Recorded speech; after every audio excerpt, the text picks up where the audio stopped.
नमस्कार। BS network में आपका स्वागत है। मैं हूं बलबीर सिंह सरिताराज।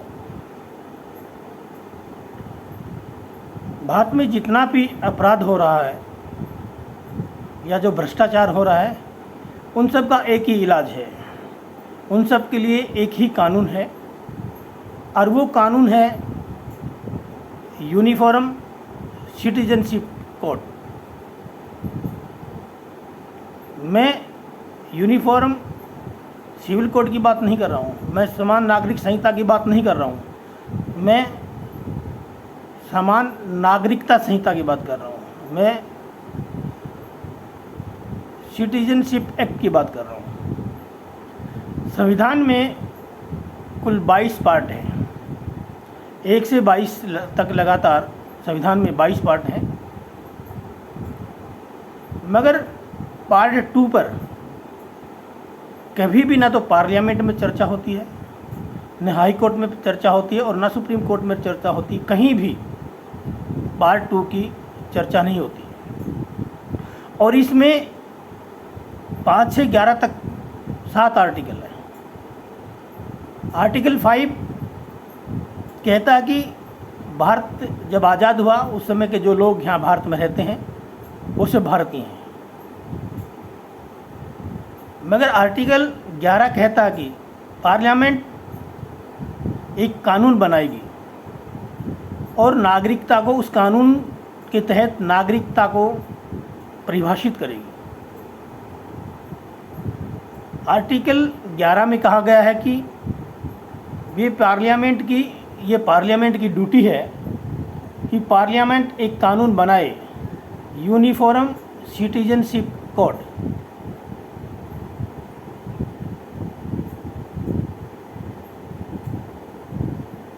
पार्लियामेंट ने 1955 में कहा था और नेहरू जी ने 1955 में एक कानून बनाया था, सिटीजनशिप एक्ट।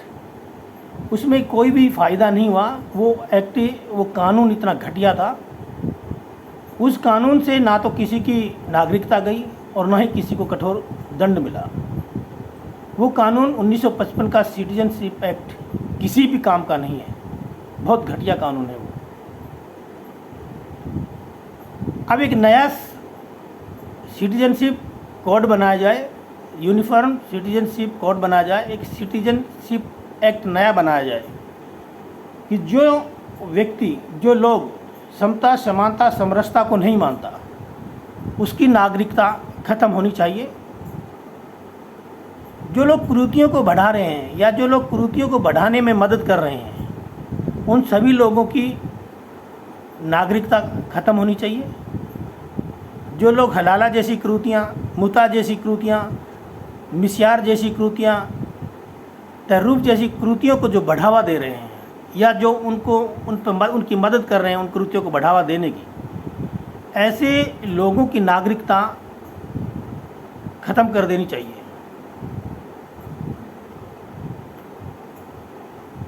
क्योंकि भ्रष्टाचार का मूल कारण है काला धन, बेनामी संपत्ति जो लोगों के पास है, चलाचल संपत्ति जो लोगों के पास में है, वो भ्रष्टाचार से कमाई हुई काले धन से पैदा की हुई, अर्जित की हुई है। अगर देश से काला धन खत्म हो जाएगा तो ये धर्मांतरण भी रुक जाएगा, ये घुसपैठ भी रुक जाएगी, ये अपराध भी, जमाखोरी, जमा खर्ची, काला बाजारी, ये सारे के सारे अपराध, सारे के सारे भ्रष्टाचार वहीं के वहीं 50% से 60% तक खत्म हो जाएंगे। जो लोग भारत माता की जय के नारे लगाने का विरोध करता है, जो लोग वंदे मातरम के विरोध में बात करता है, उन सब की नागरिकता खत्म होनी चाहिए।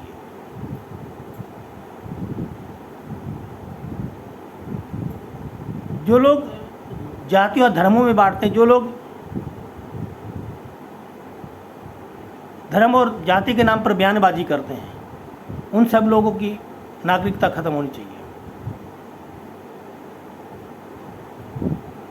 मोदी जी बार बार अपने भाषण में बोलते हैं कि देश के अंदर 20 लाख करोड़ का घोटाला हुआ, मगर आज तक किसी की नागरिकता गई नहीं और ना ही किसी को आज तक कोई कठोर दंड दिया गया। 70,000 करोड़ का कॉमनवेल्थ घोटाला हुआ, किसी की नागरिकता नहीं गई, किसी को दंड नहीं मिला। 1,76,000 करोड़ का 2G घोटाला हुआ, किसी की नागरिकता नहीं गई, ना ही किसी को दंड मिला। 1,86,000 करोड़ का कोयला घोटाला हुआ देश के अंदर कांग्रेस के राज में, ना किसी की नागरिकता गई, ना ही किसी को सजा मिली। अब लोग बड़े बड़े घोटाले करते हैं, 2-4 साल जेल में रह के आ जाते हैं, फिर छूट के आ जाते हैं, आके किसी भी पार्टी से MP MLA की टिकट ले लेते हैं और जीत जाते हैं, पैसे के दम पे, बदमाशी के दम पर जीत जाते हैं और मेंबर ऑफ पार्लियामेंट या विधायक बन करके बैठ जाते हैं और फिर अपना लूट का काम जारी कर देते हैं। ये सारे के सारे अपराध अपनी आप ही आधे ही ज़्यादा कम हो जाएंगे अगर नया सिटीजनशिप एक्ट लागू हो जाए, नया यूनिफॉर्म सिटीजनशिप कोड लागू हो जाए, तो ये सारे के सारे रुक जाएंगे। जो लोग विदेशी पंथ में कन्वर्जन करने का जो काम कर रहे हैं, उनकी नागरिकता खत्म होनी चाहिए। 2 पंथ है, एक स्वदेशी एक विदेशी।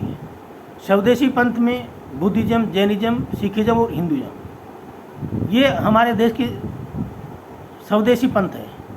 विदेशी पंथ है, जो लोग विदेशी पंथ में जो कन्वर्जन करते हैं, इस्लाम में या क्रिश्चियनिटीज में जो क्रिश्चियन में जो कन्वर्ट कर रहे हैं या जो इस्लाम धर्म में कन्वर्ट कर रहे हैं, उन सब लोगों की नागरिकता खत्म होनी चाहिए। और इस कन्वर्जन के अंदर जो मदद कर रहे हैं, उनकी भी नागरिकता खत्म होनी चाहिए। कुछ लोग फिल्मों के द्वारा फिल्में बना करके कन्वर्जन करवा रहे हैं, कुछ लोग गेम के माध्यम से कन्वर्जन करा रहे हैं, कुछ लोग बाइक दे करके कन्वर्जन करवा रहे हैं, कुछ लोग पैसा दे करके कन्वर्जन करवा रहे हैं। ऐसे तमाम सारे लोगों की नागरिकता खत्म हो जानी चाहिए। ना उनके पास व्यापार करने का अधिकार होगा, ना नौकरी करने का अधिकार होगा, ना वोट देने का अधिकार होगा, किसी भी प्रकार का देश का उनके पास कोई भी अधिकार नहीं होगा। वो देश में रहेंगे मगर एक शून्य बन करके रहेंगे, उनको किसी प्रकार का देश में कोई राइट नहीं होगा। देश में दुनिया भर के गैंगस्टर हुए, ड्रग स्मगलर हुए, गुंडे माफिया हुए, दाऊद जैसे, हाजी मस्तान जैसे तमाम सारे गैंगस्टर इस देश के अंदर हुए, लेकिन किसी की भी ना नागरिकता गई, ना किसी को दंड मिला। और इसलिए बेखौफ ये सब लोग अपराध करते रहे। अगर आज से पहले अगर 1955 में ही इस सिटीजनशिप एक्ट को मजबूती से लागू कर दिया जाता, ये कानून कठोर तरीके से बना दिया जाता, तो आज ये जो भ्रष्टाचार करके जो बेनामी संपत्ति अनाप शनाप अर्जित करके जो राजनीतिक जो कुछ घराने हैं, लालू प्रसाद का जो फैमिली है, मुलायम का फैमिली है, महबूबा मुफ्ती का फैमिली है, कांग्रेस का फैमिली है, फारूक अब्दुल्ला का फैमिली है, उमर अब्दुल्ला का फैमिली है। अगर ये सिटीजनशिप एक्ट कानून अगर 1955 में ही सख्ती से लागू कर दिया जाता, तो ये इतना सारा घोटाला नहीं होता। ये जो आज जो 20 लाख करोड़ का जो देश में घोटाला हो रखा है, इसको करने का मौका नहीं मिलता। ट्विटर पे पोस्ट डालने से या फेसबुक पे लिखने से, लड़ाई लड़ने से या इंस्टाग्राम पे पोस्ट डालने से ये सब अपराध और ये सब धर्मांतरण, ये कन्वर्जन, ये नहीं रुकने वाला है। जब तक कि सख्त कानून की मांग नहीं होगी, पूरी जनता को सड़कों पर पे आकर के एक सख्त कानून की जब तक मांग नहीं करेगी जनता, जब तक ये देश के अंदर ना कन्वर्जन रुकेगा, ना धर्मांतरण रुकेगा, ना घुसपैठ रुकेगा, ना कालाबाजारी रुकेगी, ना घुसखोरी रुकेगी, ना अपराध रुकेगा, ना बलात्कार रुकेगा, कुछ भी नहीं रुकने वाला है। और आज ये इतना सख्त, इतना खतरनाक कानून है, ये UCC से भी खतरनाक कानून है, सिटीजनशिप एक्ट। और ये संविधान के आर्टिकल 11 में लिखा है कि पार्लियामेंट को एक नया सिटीजनशिप एक्ट लागू कर देना चाहिए, ताकि ये जितने भी देश के अंदर भ्रष्टाचार हो, जितना भी अपराध हो रहा है, ये वहीं के वहीं थम जाए, वहीं के वहीं रुक जाए। 50% से भी ज़्यादा अपराध और भ्रष्टाचार इस कानून के आते रुक जाएगा। देश में कई प्रकार की मिसाइलें बनी, परमाणु बम बने हैं, वो रोजाना किसी देश में चलाने के लिए नहीं बनी है, वो सिर्फ पड़ोसी देशों को डराने के लिए है। अगर आपने कुछ हरकत की तो हम परमाणु बम दाग देंगे, वो सिर्फ उनको खौफ बैठाने के लिए, रोज़ परमाणु बम चलाने के लिए नहीं होते हैं। इसी प्रकार से किसी की नागरिकता जाएगी नहीं। सिटीजनशिप, नया जो सिटीजनशिप एक्ट बनेगा उससे किसी की नागरिकता जाएगी नहीं। जो इस प्रकार का अपराध करेगा उनको ये खौफ रहेगा कि अगर मैंने इस प्रकार का कोई भी कुकृत्य किया तो ये हमारा नागरिकता जा सकती है और हम किसी लायक नहीं बचेंगे। तो उस डर के मारे जो जितने भी घुसपैठियों के जो आधार कार्ड या वोटर कार्ड या पैन कार्ड जो नकली पैसे लेकर के जो डुप्लीकेट बना रहे हैं, जो लोग बैठे हैं साइबर कैफ़े पे, ये लोग ये घुसपैठियों के डॉक्यूमेंट बनाने से पहले 100 बार सोचेंगे। अगर मैंने घुसपैठियों के अगर ये डॉक्यूमेंट बना दिए और मैं पकड़ा गया तो मेरी नागरिकता चली जाएगी, और नागरिकता चली जाएगी तो मुझे सज़ा होगी 10-20 साल की। उसके बाद में मैं ना वोट डाल सकूँगा, ना व्यापार कर सकूँगा, ना नौकरी कर सकूँगा, मैं सिर्फ एक स्टेचू बन के रह जाऊँगा। तो ये खौफ जो है ये काफ़ी हद तक इस अपराध को और इस भ्रष्टाचार को रोकने में मददगार सिद्ध होगा। और इसलिए सभी को, तमाम जनता को एकजुट होकर के इस कानून की भारत सरकार से मांग करनी चाहिए। और ये आर्टिकल 11 का जो प्रावधान है न्यू सिटीजनशिप एक्ट बनाने का, इसको लागू कराने की जवाबदारी जनता की, क्योंकि कोई भी सरकारी कोई भी पार्टी इस प्रकार के सख्त कानून नहीं बनाएगी, क्योंकि वही भ्रष्टाचार करने वाले हैं, वही अपराध करने वाले हैं, वही घुसपैठ कराने वाले हैं, वही धर्मांतर कराने वाले हैं, वही रिश्वतखोरी कराने वाले हैं, वही कालाबाजारी कराने वाले हैं। वो इस प्रकार के कानून नहीं बनाएंगे जो इस प्रकार के अपराधों को रोक सके। इन सब कानूनों को बनवाने के लिए जनता को बाहर आना पड़ेगा, जनता को सड़क पर आना पड़ेगा, जनता को एकजुट होकर एक सुर में एक नारे के साथ, एक साथ मिलकर एक नारे के साथ आह्वान करना होगा कि देश के अंदर इस न्यू सिटीजनशिप एक्ट लागू होना चाहिए। और इसकी पूरी जनता को पुरजोर तमाम कोशिश से सड़कों पे आकर के इसका समर्थन करना चाहिए और इस नए सिटीजनशिप एक्ट का लागू करने के लिए एक पूरे देश की जनता की मुहिम चलानी चाहिए। ये यूट्यूब पे, इंस्टाग्राम या सोशल मीडिया पे ट्वीट या पोस्ट डालने से कुछ नहीं होने वाला है। आज तक तो यही होता आया है, कौन सा अपराध रुक गया, कौन सा धर्मांतरण रुक गया, कौन सा बलात्कार रुक गया, कौन सा भ्रष्टाचार रुक गया, कौन सा घुसपैठ रुक गया, कुछ भी नहीं रुका और ना रुकेगा। जब तक ये सख्त कानून नहीं बनेगा, जब तक नया यूनिफॉर्म